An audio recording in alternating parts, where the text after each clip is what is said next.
ছোট ছোট করে কেটে নেবেন। না হয় এগুলা খেতে ভালো লাগে না, আর ভাজলেও ভাজাটা ভালো করে হয় না, ভিতরে একটু কাঁচা কাঁচা থেকে যায়।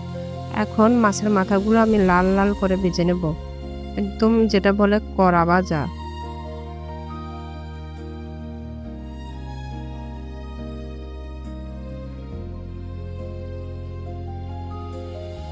এই তো লাল লাল ভাজা হয়ে গেছে, এখন উঠিয়ে নেব।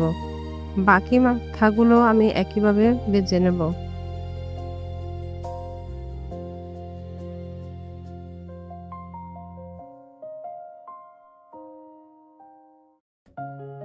মাছের মাথা ভাজা হয়ে গেলে আমি এখানে পেঁয়াজ দিয়ে দেব। পেঁয়াজ দিয়ে পেঁয়াজগুলো একটু ব্রাউন কালার আসলে আমি আদা রসুন দিয়ে দেব। আদা রসুন 2 চামচের মতো দিয়ে দিয়েছি।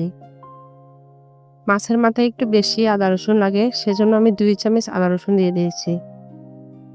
এখন তেলের সাথে আদা রসুনগুলা ভালো করে আমি ভাজা ভাজা করে নেব।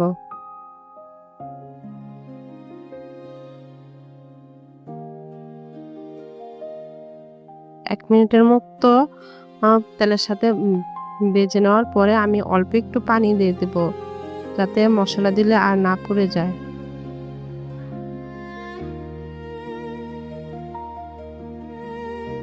এখন আমি স্বাদ অনুযায়ী লবণ দিয়ে দেব। মরিচের গুঁড়া দিয়ে দিব 1 চামচের মতো।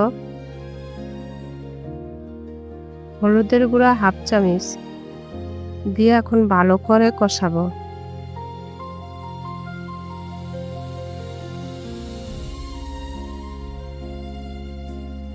ডাল আমি আগে ভেজে রেখেছিলাম, যে ওগুলা ধুয়ে নিয়েছি।